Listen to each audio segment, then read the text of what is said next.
호주에 살고 있는 이제는 80이 훌쩍 넘은 제임스 해리슨이라는 분이 계십니다. 지난 2011년 세계에서 가장 많이 헌혈한 사람으로 기네스북에 올랐습니다. 이분이 18살이 되어서 아주 오래전이죠. 처음 헌혈을 했을 때에 그 의사로부터 당신은 앞으로 당신의 혈액으로 수많은 사람을 구하게 될 것입니다 라는 이야기를 들었다고 합니다. 이유인즉슨 이분의 혈액 속에는 RH병을 치료할 수 있는 희귀 항체가 들어 있었기 때문입니다. 이 RH병이라는 것은 우리가 RH 플러스 마이너스 이렇게 이야기를 보통 하는데, 이 산모의 RH 혈액형과 그 태아의 RH 혈액형이 서로 다를 경우에 이 산모의 피가, 그 어머니의 피가 태중에 있는 아이의 그 혈액 세포를 공격해서 사망에 이르게 하는 그러한 병이라고 합니다. 당시에는 별다른 치료법이 없어서 임신한 사람들이 이 병으로 인해서 태아를 잃는 경우가 많았습니다. 이 제임스 해리슨 혈액 속에 있는 이 특별한 이 항체를 알게 된 의료진들이 그것으로 이 RH병 치료제인 안티디라는 백신을 만드는 데 성공했고, 그 이후로 최소 240만 명 이상의 아기들이 그것으로 인해 목숨을 건졌다고 합니다. 60년이 넘게 꾸준히 자신의 그 혈액을 기부해온 이 제임스 해리슨은 지난 2018년 5월 12일 이제 81세가 넘는 고령자의 헌혈을 금지하는 호주 정부의 법에 따라서 1173번째의 마지막 헌혈로 그 여정이 끝났습니다. 그는 자신에게 이날이 참 슬픈 날이라고 이야기하면서 만약에 허용만 된다면 내가 계속 헌혈하고 싶다라고 말했습니다. 근데 재미있는 것은 평생 그렇게 많은 헌혈을 했으면서도 이분이 익숙해지지 않는 것이 한 가지 있는데, 바로 주사라고 합니다. 이 주사를 무서워하는 그 주사 공포증 때문에 매번 헌혈 준비를 할 때마다 그 두려움의 고통을 받았고, 아무리 헌혈을 많이 해도 이 주사 바늘이 들어가는 순간은 익숙해지기 힘들다라고 이야기합니다. 저도 이 주사를 엄청 싫어합니다. 그래서 아프면 병원 주사 맞을까 봐 안 가는 경우가 많이 있는데, 언젠가 우리 박종균 장로님도 그렇게 많은 사람을 찔러대시면서 본인은 주사 엄청 싫어하신다고 주사 맞는 거 엄청 싫어하신다고 그렇게 이야기를 해서 위로 받은 적이 있습니다. 여러분, 한두 번은 가능할지 모릅니다. 이 제임스 해리슨은 헌혈을 통해서 누군가에게 도움을 줄 수 있다는 것에 그저 감사할 뿐이라면서 60년이 넘도록 한 달에 2번 이상 꾸준히 헌혈을 하면서 살았습니다.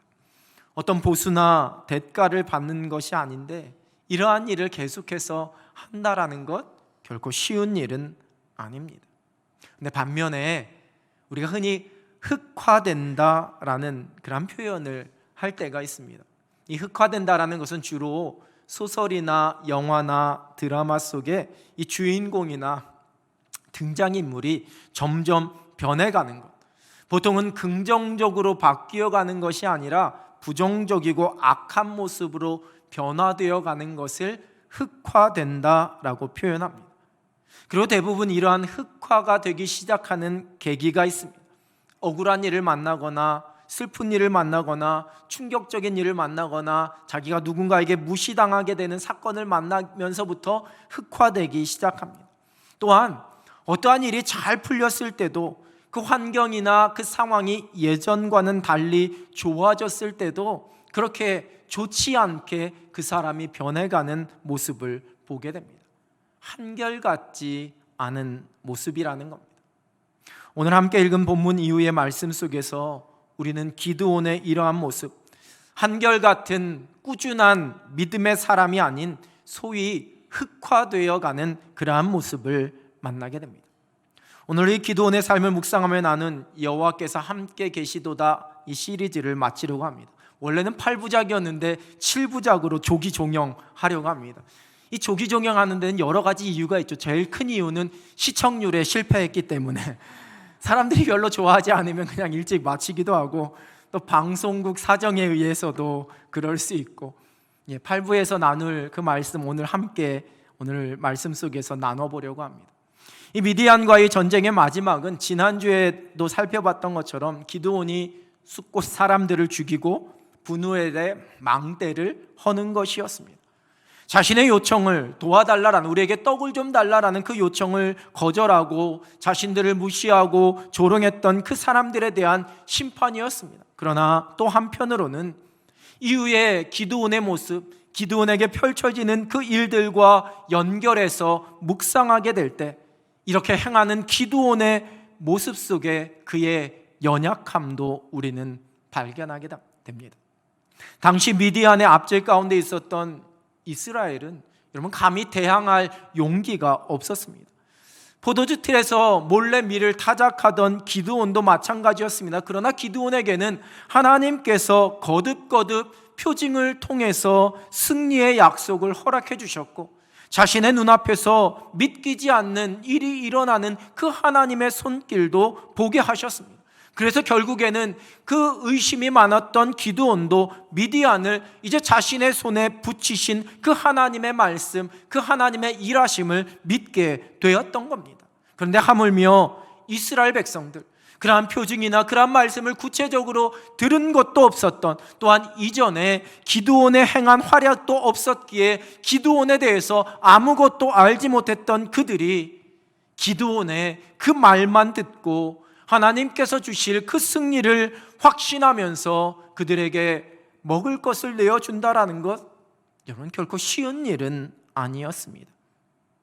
기드온 스스로 자신이 사사로서의 책임이 무엇인지, 자기가 사사로 부름받았고 이스라엘을 깨우칠 영적 지도자로 부름받았다는 사실, 그래서 내가 해야 할 일이 무엇인지를 정확히 알고 있었더라면 그는 그러한 믿음 없는 이야기라는 숫곳과 분우엘 사람들에게 선포하고 가르쳤어야 합니다. 맞습니다. 우리 힘으로는 불가능합니다. 우리의 손에 아무것도 없습니다. 그러나 하나님이 우리와 함께 계십니다. 하나님께서 승리를 주십니다. 그러므로 내가 아니라 살아계신 하나님을 믿는 믿음으로 우리는 담대해야 합니다. 가르쳤어야 합니다. 그러나 기드온이 그렇게 하지 않았습니다. 날 무시하고 조롱해? 두고 보자. 내가 그 콧대를 납작하게 해주리라. 사사기 8장 15절입니다. 기드온이 숫곳 사람들에게 이르러 말하되 너희가 전에 나를 희롱하여 이르기를 세바와 살문나의 손이 지금 내 손 안에 있다는 거냐? 어찌 우리가 내 피곤한 사람들에게 떡을 주겠느냐 한 그 세바와 살문나를 보라 하고, 보란 듯이 그들 앞에, 그들의 눈앞에 사로잡은 세바와 살문나를 딱 세워놓고 그들을 다시 책망하고 있습니다.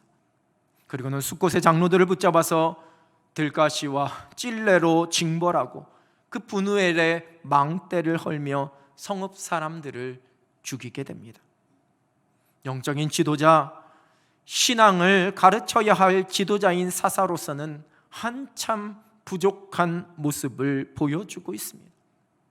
이제 세바와 살문나, 그 미디안의 왕이었던 세바와 살문나를 처형하려고 합니다. 이스라엘을 괴롭힌 그들이 마땅히 죽어야지만 됨을 강조하면서도 다분히 사적인 감정을 싣고 있습니다. 19절에서는 너희가 다볼에서 죽인 사람들이 내 형제들, 내 어머니의 아들들이었다라고 말하면서 만약 너희가 그들을 살려주었더라면 나도 너희를 죽이지 아니하였을 것이다, 이렇게 말합니다. 여러분, 지금 기드온이 들고 있는 칼은 여호와께서 들게 하신 칼입니다. 기드온 스스로 누군가를 심판하고 죽이는 선택의 권한을 가지고 있는 것이 아니라 여호와께서 기드온을 통하여서 이스라엘의 적 미디안을 무너뜨리기 위해 들게 하신 칼이었습니다. 그런데 지금 기드온은 그렇게 말하지 않고 있습니다. 너희가 그렇게 했기에 만약에 너희가 그렇게 하지 않았더라면 나도 너희를 죽이지 아니하였을 것이요 라고 말하면서 그 모든 선택과 결정과 그 주권이 자신에게 있는 것처럼 말하고 있습니다. 그리고 이러한 적들의 수장을 죽이는 데에 자신의 맏아들에게 그 일을 맡기고 있습니다. 20절입니다. 그의 맏아들 여델에게 이르되 일어나 그들을 죽이라 하였으나 그 소년이 그의 칼을 빼지 못하였으니 이는 아직 어려서 두려워함이었더라. 숫꽃과 분회를 징벌하는 그 모습도, 미디안의 두 왕 세바와 살문나를 그 아들을 통해 처형하려고 하는 이 모든 광경도 이스라엘 백성들이 눈을 뜨고 보고 있는 상황입니다. 그리고 이러한 일 이후에 이어지는 백성들의 요구가 본문 22절에 기록되어 있습니다. 기도원 당신이 우리를 미디안의 손에서 구원해 주셨습니다. 이제 당신과 당신의 아들들과 그리고 당신의 손자들이 우리의 왕이 되어서 우리를 다스려 주시기를 원합니다. 지금 이스라엘 백성들에게 기드온은 그야말로 큰 사람이었습니다. 어느 누구와도 비교되지 않는 큰 용사로 그들의 눈에 보였습니다. 적인 미디안에게 완승을 거두었고 그를 조롱하며 무시했던 사람들에게 무자비한 심판의 칼을 휘둘렀습니다. 기드온뿐만 아니라 그 아들도 이제 미디안의 왕을 죽이게 되는 용맹한 장수로 세워졌습니다. 기드온과 그 아들들이 왕이 되어서 우리 이스라엘을 다스리는 한 우리는 두려울 것이 없는, 다른 이방 민족의 침략을 걱정하지 않아도 되는 그러한 평화가 이루어질 것 같았습니다. 그래서 환호하고 있습니다. 우리의 왕이 좀 되어 주십시오. 팬덤이라는 영어 단어는 광신자, 열광적인 애호가를 의미하는 영어 단어인 페너틱과 세력의 범위, 또 영지 이런 걸 뜻하는 영어 단어인 덤이라는 단어가 합쳐진 합성어입니다. 특정인이나 어떤 특정 브랜드를 열정적으로 좋아하는 사람을 뜻합니다. 이제 연예인뿐만 아니라 정치인 그리고 다양한 분야에서 소위 말하는 이러한 팬덤이 형성되고 있습니다. 예전에 우리가 흔히 알고 있었던 오빠 부대라고 말하던 현상이 팬덤 현상입니다. 요즘은 이 정치인들에게도 팬덤이 형성되어서 소위 팬덤 정치라고 불리는 그러한 현상이 벌어지고 있습니다. 그리고 때로는 이러한 팬덤이 너무 지나쳐서 자신이 좋아하는 정치인에게 절대적인 지지를 보내면서 그는 아무런 오류가 없는 절대자로 마치 신격화하는 그러한 문제까지도 일어나기도 합니다. 옳고 그름을 판단하는 가치관, 진리와 거짓을 구분하는 기준이 흔들리고 더 나아가 이러한 것이 반대 의견을 가진 사람들을 향한 혐오와 증오까지 이어지는 것은 이 공동체의 발전을 방해하는 요소가 된다라고 전문가들은 지적하고 있습니다. 여러분, 연예나 정치뿐만이 아닙니다. 지난 13일 이 광화문 광장에서 JMS 2단의 교주인 정명석 씨 무죄 선고를 촉구하는 대규모 시위를 하는 사람들을 보면서, 그 가운데는 젊은 여성들도 있는 것을 보면서 마치 세뇌당한 것과 같은 팬덤의 무서움을 다시 한번 보게 되었습니다. 이단 사이비 교주들이 자신의 세를 늘리기 위해 교묘하게 이용하는 방법이기도 합니다. 뿐만 아닙니다. 정통 교회 속에서도 하나님을 바라보는 말씀 붙잡고 살아가는 신앙이 아니라 특정 지도자를 향한 팬덤 가운데 빠지게 되면 교회가 잘못된 모습으로 각 사람이 왜곡된 신앙을 가질 수 있다라는 것도 우리는 기억해야지만 됩니다. 지금 기드온을 향한 이스라엘 백성들의 마음도 그러했을 겁니다. 기드온은 우리를 미디안의 그 억압에서 해방시켜준, 이제는 숨쉬며 살아갈 수 있게 해준 영웅 중에 영웅입니다. 그래서 왕으로 주왕하고 있습니다. 그러자 기드온이 대답합니다. 23절입니다. 기드온이 그들에게 이르되 내가 너희를 다스리지 아니하겠고 나의 아들도 너희를 다스리지 아니할 것이요 여호와께서 너희를 다스리시리라 하니라. 지금 무슨 말을 하고 있는 겁니까? 결코 나도 나의 아들들도 이스라엘의 왕이 되어 다스리지 않을 겁니다. 오직 여호와께서만이 이스라엘을 다스리십니다. 이런 보면 믿음의 사람다운 대답이요 선포입니다.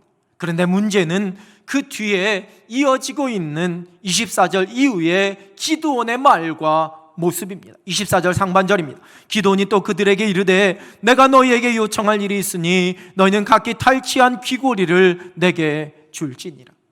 25절은 기드온의 말에 그들이 즐거이 드렸다 기록합니다. 그리고 그것을 가져다가 기드온은 금 에봇 하나를 만들어서 자기의 성읍 오브라에 두었습니다. 에봇은 대제사장이 입는 옷이었습니다. 물론 출애굽기에서 하나님께서 말씀해 주신 그 에봇을 짓는 방법은, 만드는 방법은 금으로 만드는 것이 아니었습니다. 그 에봇 위에는 12개의 보석이 박힌 판결 흉패가 붙어 있었습니다.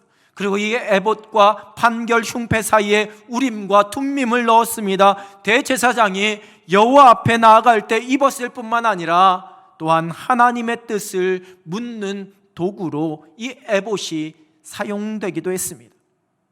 여러분, 지금 기드온은 내가 왕은 아닌데 왕이야 이렇게 말하고 있는 겁니다. 하나님의 뜻을 묻고 구하려면 앞으로 내게로 와야지만 된다는 겁니다. 마치 출애굽한 이스라엘 백성들이 금송아지 우상을 만든 것처럼 기드온이 만든 그 에봇이 그들에게 하나님이 되어버리는, 그리고 그것을 만들어 보관하고 있는 기드온이 그 모든 힘과 영광을 차지해버린 그러한 모습이 되었습니다. 본문 27절 하반절입니다. 온 이스라엘이 그것을 음란하게 위함으로 그것이 기드온과 그의 집에 올무가 되니라. 위에 보여지는 기드온의 모습 30절과 31절입니다. 기드온이 아내가 많음으로 그의 몸에서 낳은 아들이 70명이었고 세겜에 있는 그의 첩도 아들을 낳았으므로 그 이름을 아비멜렉이라 하였더라. 기드온에게 아내도 많았고 그 아내에게서 아들도 많이 낳았습니다. 첩도 아들을 낳았는데 그 이름을 아비멜렉이라 지었습니다. 아비멜렉은 그 의미가 나의 아버지는 왕이시다라는 뜻입니다. 기드온이 자신을 왕으로 세우려는 그 사람들, 이스라엘 사람들의 요청을 거부하고는 후회가 되었는지 첩이 낳은 그 아들의 이름을 통해 자신이 왕이라는 것을 선언하고 있습니다. 그리고 그 아들 아비멜렉은 자신의 이름처럼 왕의 아들인 자신이 왕이 되어야겠다라고 이야기하면서 그 이복 형제들을 다 죽이고 세겜에서 스스로 왕이 됩니다. 또한 그로 인해 이스라엘은 다시 영적으로 타락하게 되고 죄 가운데 빠지게 되는 것을 이후의 성경이 기록하고 있습니다. 하나님께서 모세를 부르시고 출애굽이라는 엄청난 역사를 펼치셨습니다. 애굽에서, 광야에서 이 모세를 통해 이스라엘 백성들 가운데 보여주신 이적은 수도 없이 많습니다. 또한 모세를 통해 그 모든 계명과 그 모든 말씀을 선포하셨고 하나님의 백성으로서의 그 이스라엘의 모든 근간을 이 모세를 통해 세우셨습니다. 그러나 하나님께서는 모세에게 이스라엘에게 약속하신 가나안 땅에 들어가는 것을 허락하지 않으셨습니다. 느보산에 올라가서 그 가나안 땅을 보여주시고 이제는 여호수아에게 그 모든 책임과 권한을 위임하게 하십니다. 성경은 이러한 모세의 죽음에 대해서 이렇게 기록합니다. 신명기 34장 5절과 6절입니다. 이에 여호와의 종 모세가 여호와의 말씀대로 모압 땅에서 죽어 벳볼 맞은편 모압 땅에 있는 골짜기에 장사되었고 오늘까지 그의 묻힌 곳을 아는 자가 없느니라. 가나안 땅에 들어가지 못한다는 하나님의 말씀 앞에 모세는 묵묵히 순종했습니다. 지금까지 행했던 자신의 공로와 수고함을 들어서 항변하지 않았습니다. 하나님, 적어도 요단강은 건너서 그 땅을 한 발짝이라도 밟아봐야 하지 않겠냐라고 하나님 앞에 따지지 않았습니다. 그리고 그렇게 위대한 지도자였던 모세의 그 무덤이 이스라엘 백성들에게 숭배지가 되고 우상이 될까봐 그 흔적조차 찾지 못하도록 하셨습니다. 여러분, 하늘나라에서 모세가 하나님, 그래도 무덤이라도 내가 이스라엘 가운데 했던 공로가 있는데 후손들이 와서 참배는 하게 해주셔야지요, 뭐 이렇게 항변했을까요?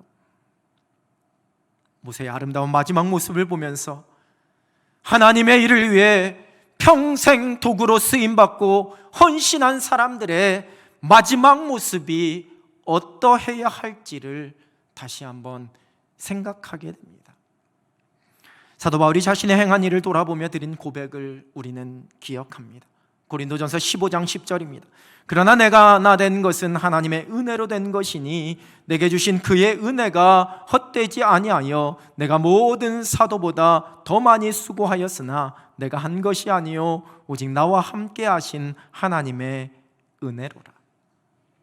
빌립보서 3장 13절입니다. 형제들아, 나는 아직 내가 잡은 줄로 여기지 아니하고 오직 한 일, 오직 내가 한 일, 뒤에 했던 모든 일들 다 잊어버리고 앞에 있는 것을 잡으려고. 바울과 바나바가 루스드라에서 복음을 전할 때에 나면서부터 걷지 못했던 자를 향하여 일어나 네 발로 서서 걸으라 라고 말하면서 그가 걷게 하였습니다. 그 도시의 사람들이 이를 보고 소리를 지르면서 환호했습니다. 신들이 사람의 형상으로 우리 가운데 내려오셨다. 그러면서 바나바를 제우스라 하고 바울을 헤르메스라고 칭송하면서 소와 화환을 가지고 와서 제사하려고 합니다. 이러한 상황 속에서 바울과 바나바의 모습, 사도행전 14장 14절에 기록합니다. 두 사도 바나바와 바울이 듣고 옷을 찢고 무리 가운데 뛰어들어가서 소리질러 적극적으로 손을 휘저으면서 자신들의 옷까지 찢으면서 그들이 하고자 하는 그 일을 말리고 있습니다. 그리고 선포합니다. 15절 하반절입니다. 이러한 헛된 일을 버리고 천지와 바다와 그 가운데 만물을 지으시고 살아계신 하나님께로 돌아오게 함이라. 하나님의 사람들은 결코 하나님이 받으셔야 할 영광을 가로채서 자신이 취하지 않습니다. 자신들의 수고와 자신들의 공로를 계산하면서 하나님의 것을 감히 내 것이라고 주장하거나 그 대가를 바라지 않습니다. 끝까지 겸손함으로 하나님의 도구로 쓰임받는 그 영광스러운 은혜만을 고백합니다. 그 사람이 바로 하나님의 일에 쓰임받고 헌신한 아름다운 하나님의 사람입니다. 본문 22절에서 이스라엘 백성들이 기드온에게 말한 것은 여러분 두 가지였습니다. 하나는 당신이 우리를 미디안의 손에서 구원하셨습니다 라는 고백이었고, 또 하나는 그러니 이제 우리의 왕이 되어 주십시오 라는 고백이었습니다. 여러분, 기드온은 그 한 가지에는 물론 그 또한 겉과 속이 다른 대답이었지만 그래도 겉으로 보기에는 적어도 신앙적으로 참 멋져 보이는 대답을 했습니다. 내가 결코 왕이 되지 않을 것이다. 그러나 사사로서의 기드온에게는 이스라엘 백성들의 그 착각을 바로잡고 그들을 다시 가르쳐 줘야지만 되는 책임이 있었습니다. 지금 무슨 말입니까? 기억하십시오. 내가 여러분들을 미디안의 손에서 구원한 것이 아니라 하나님께서 우리를 구원해 주셨습니다. 하나님이 우리와 함께 계십니다. 이렇게 선포했어야 합니다. 그러나 이미 그 마음의 교만함이, 자신의 공로와 수고함에 대한 영광과 보상이, 세상에서의 부귀와 찬사에 대한 마음이 그 속에 자리 잡고 있었기 때문에 그가 표면적으로는 왕이 아니지만 이미 왕과 같은 마음을 가지고 있었기 때문에 그렇게 하지를 못했습니다. 독일의 한 대학에서 2013년에 비관론과 낙관론이 이 개인의 수명에 미치는 영향에 대한 연구 결과를 발표했습니다. 세계 연령층에 속하는 4만 명을 무려 10년에 걸쳐서 연구를 했다고 합니다. 사람들에게 향후 5년 동안의 자신의 삶을 예상하게 하면서 긍정에서 낙관까지 0에서 10점까지의 점수를 매기게 했습니다. 그 사람들의 43%는 실제로 벌어진 일에 대해서 지나칠 정도로 비관적으로 대답을 했습니다. 그리고 25%는 그 상황을 정확하게 판단해서 이루어질 일들을 정확하게 예측했다고 합니다. 그리고 나머지 32%는 일어날 일들에 대해서, 앞으로의 자신의 삶에 대해서 지나치게 낙관적으로 예측했습니다.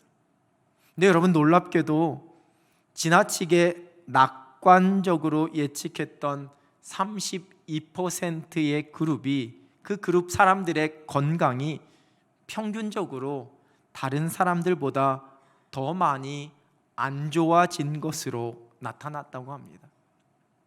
이러한 결과에 대해서 이 연구자들은, 비관론자들은 이 건강 문제에 대해서 더 예민하게 반응해서 조금만 아프더라도 병원을 더 빨리 자주 찾아서 치료를 더 신속하게 했기 때문이다라고 분석했습니다.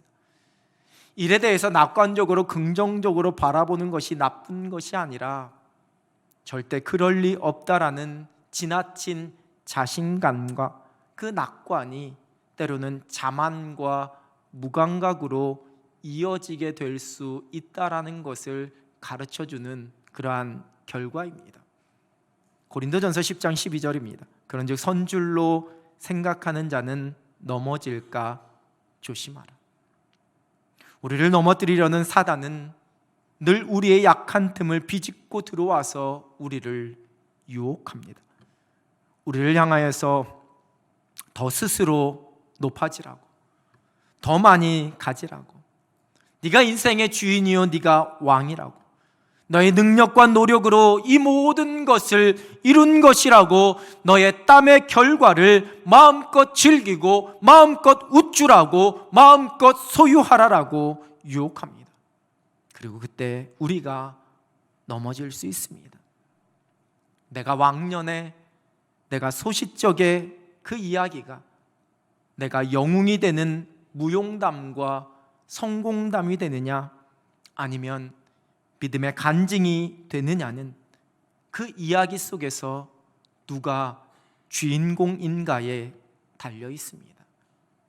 내가 주인공이 되면 나의 노력과 나의 능력과 나의 공로를 자랑하는 성공 스토리가 되지만, 하나님께서 나를 통해 하신 일에 대한 고백이 되면 여러분, 그것은 믿음의 간증이 됩니다. 무용담은 우리를 교만하게 만들고 넘어지게 만듭니다. 그러나 간증은 하나님의 하나님 되심을 우리를 통해 드러나게 하고 하나님 앞에서 나를 더 겸손하게 해줍니다. 내가 주인이 되고 왕이 되려는 교만이 우리를 무너뜨립니다. 하나님의 영광을 내가 취하려고 할 때 내가 영적으로 무뎌지고 죄 가운데 빠지게 됩니다. 하나님보다 더 사랑하는 무언가를 내가 움켜잡으려고 집중하게 될 때 하나님의 은혜에서 우리가 점점 더 멀어지게 됩니다. 그것의 노예가 되어버립니다. 우리의 인생의 자리가 어떠하든지 한결같이 하나님을 향한 사랑과 경외를 고백합니다. 겸손함으로 하나님의 영광만을 드러내고 그 능력만을 의지하며 살아갑니다. 창세기 5장 24절은 에녹이 하나님과 동행했다 말씀합니다. 하나님만 경외하고 하나님만 사랑하고 하나님 앞에서 끝까지 겸손함으로 살아갔기에 평생 하나님과 동행할 수 있었습니다. 그리고 하나님은 그렇게 하나님과 동행한 에녹과 함께 계셨습니다. 끝까지 하나님과 동행해야 합니다. 기드온처럼 변질되면 안 됩니다. 그 사람만이 여호와께서 함께 계시는 은혜를 평생 누리며 살아갈 수 있습니다. 우리가 형통할 때든지 곤고할 때든지 관계없이 여호와께서 우리와 함께 계십니다. 여호와께서 우리와 함께 계실 때 우리가 세상이 감당하지 못하는 큰 용사로 살아갈 수 있습니다. 하나님만 사랑하며 하나님께만 영광 돌리며 하나님의 주인 되심을 고백하며 겸손함으로 살아갑니다. 끝까지 하나님과 동행함으로 여호와의 함께 계심의 은혜 가운데 평강과 승리를 누리는 여러분 되시기를 우리 주님의 이름으로 축원합니다. 기도하겠습니다. 하나님 아버지, 우리를 하나님의 자녀 삼아 주셔서 하나님께서 우리와 함께 계시겠다 약속하여 주시니 하나님 감사합니다.